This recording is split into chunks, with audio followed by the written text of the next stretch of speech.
There's no better place than the big country, because for me, this is home. A man exposing himself twice out in the open right here in Kirby Park. Coming up in minutes, Megan Dobbs returns to a South Abilene park to see if the lewd acts revealed earlier this year are still happening. You might be surprised by what's going on. And Cooper has their fans seeing red, but in a good way. But it always wasn't so sweet. David Robinette breaks down Cooper's climb back to the top. And what happens when a first-year head coach finds out there's a bigger opponent waiting for him off the field? We introduce you to a man taking on chemo and coaching. Abilene's News starts right now. You're watching KRBC News Weekend. And for Cooper, he's in for the touchdown. 5 years ago this month, Cooper fans wondered if the Cougars could ever be rebuilt into the powerhouse they were in the 90s. Well, they appear to be on their way. Good evening, I'm Tim Johnston. The Cooper Cougars have a share of the District 3-5A title this year. David Robinette joins us from the BCH Sports Set and gives us a look at how Mike Spradlin rebuilt the Cooper football program. The Cooper Cougars are headed back to the playoffs for the 4th year in a row, something that seemed almost impossible in November of '05. The Cougars finished that season with an 0-5 record in district play, and they were outscored 118-42. It was the worst season since 1990 for the once proud Cooper program. That's when Mike Spradlin came on the scene. I mean, I kind of found out when I got here things weren't in as good shape as I'd hoped they might be. Coach Spradlin took over the Cougars program with lots of work to do. The numbers were down and the morale on the campus was even lower. Something had to change, and Coach Spradlin went right to work. It's all about changing the culture. It became all about, for us initially, in the weight room. Getting strong. If you get stronger, you'll get faster.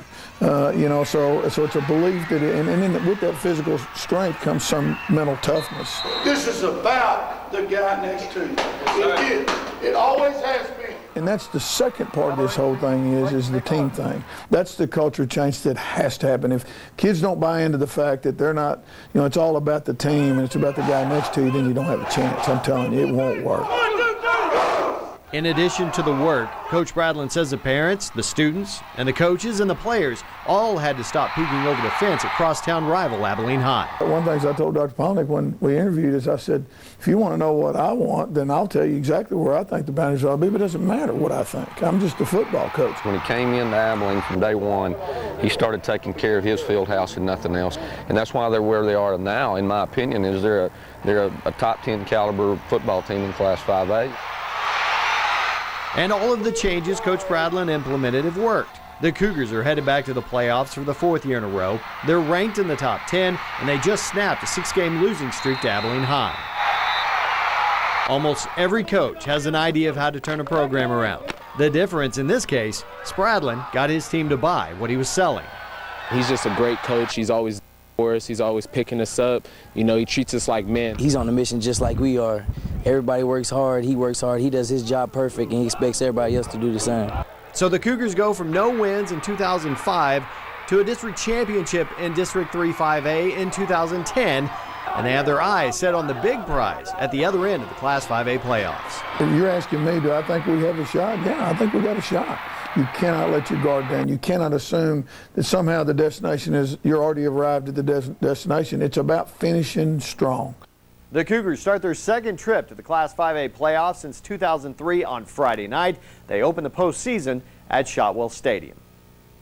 All right, you can catch the Cougs in playoff action this Friday at 7:30, as you just heard David saying. They're taking on Arlington Lamar. The Eagles will hit the road against Arlington High at UTA Stadium. Season ticket holders, you'll get your chance to purchase the playoff seats Monday at 8 in the morning at the athletic office. Those buying general tickets will get their chance on Tuesday. And to find out more on playoff tickets or where your team is heading this week, go to bigcountryhomepage.com.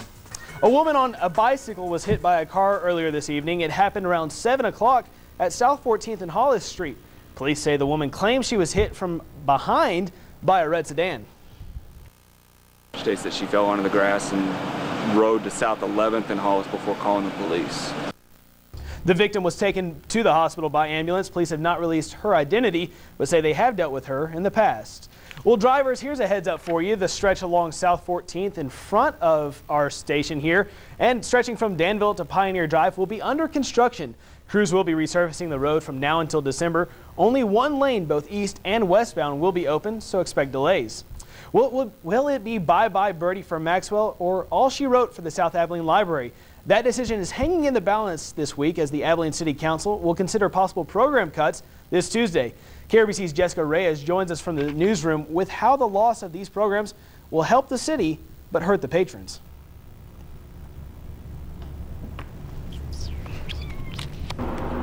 Okay, let's move. Now, citizens can bring forward any other programs they'd like to discuss at the meeting, but city staff say they're going to focus on these two big-ticket items. Cutting these two programs could potentially save the city up to $400,000 a year, but many Abilene residents say they'd be sorry to see them go. It's considered a landmark. It's always been a city park. The city's always owned it. I think it would be a detriment not to have it. Abilene resident Chris Pretty has been coming to Maxwell Golf Course for more than 20 years. It's kind of like a second home for me. My wife knows where to find me if I'm not at home or work.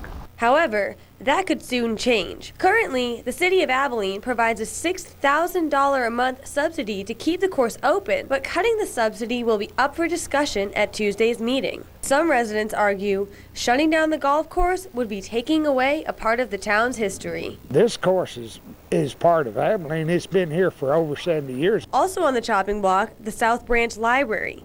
The branch is one of 3 in Abilene. The others are located downtown and on the north side. The library, anybody can use the library. If the city were to discontinue the golf course subsidy, it would save up to $72,000 a year. Closing the South Branch Library would save Abilene up to $372,000 annually. However, many residents argue these are two things that Abilene can't do without. I don't think either one of them should be shut down.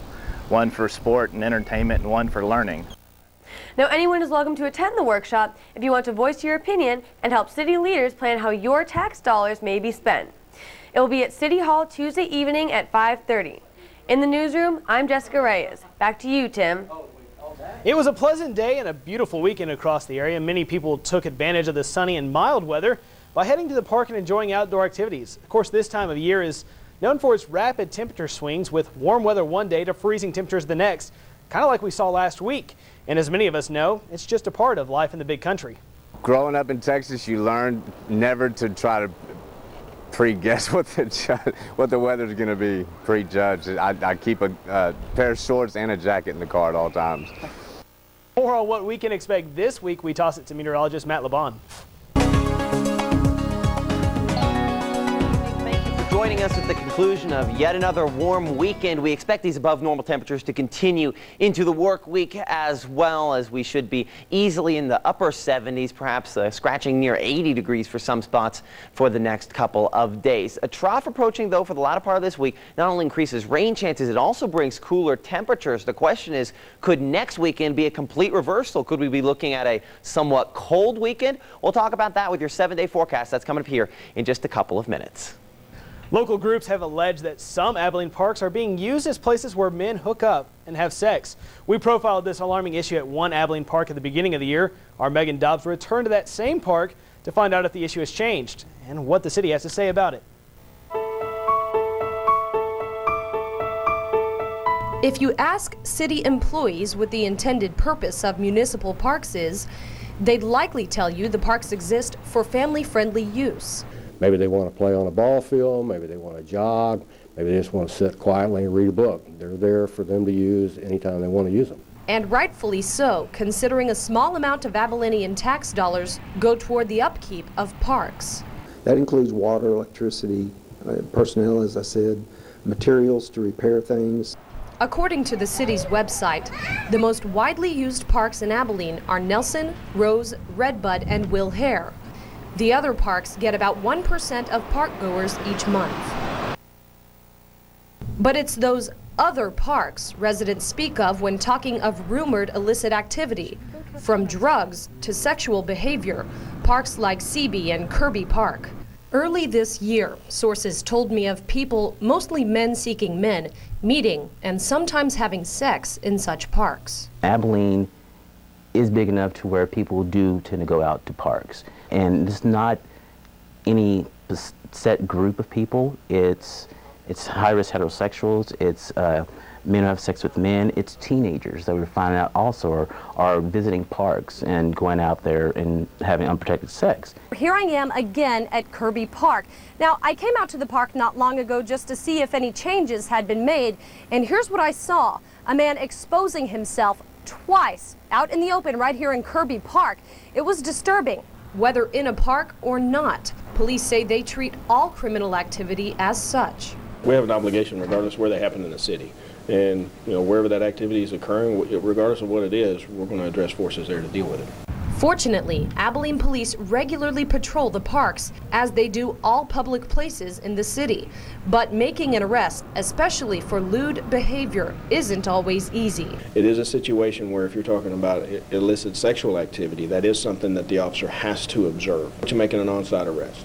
While I can now say illicit acts do happen in Abilene parks, police say they can happen just about anywhere. And just as I called 911, it's up to residents to speak up and help the city and police put a stop to the crimes. And if they see things going on that aren't appropriate in a park, let us know or the police officers know, because someone has to know in order to correct it. 2 of 3 parties say they're willing and working toward cleansing city parks of behavior that doesn't belong there. Now they're calling on the 3rd party, the residents, to reclaim the less frequently used parks for their intended use, restoring the family-friendly environment that they were created for years ago.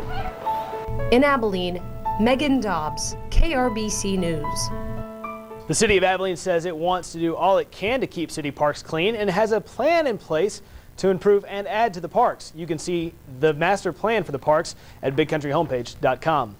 Well, a Big Country coach is given a devastating diagnosis, but he says his team has kept that from knocking him down. How the Holly Bearcats are carrying their coach in a challenging time. But before we head out to the break, here's a look at our current temperatures. Again, 61 in Abilene right now with that humidity hovering around 41%. Winds at 17 miles per hour straight out of the south there. Dias carrying about the same information there. Across the rest of the Big Country, though, Sweetwater sitting at 61, Snyder at 55. We see Coleman cooled off to 54 degrees, and up in Breckenridge 61, Brownwood at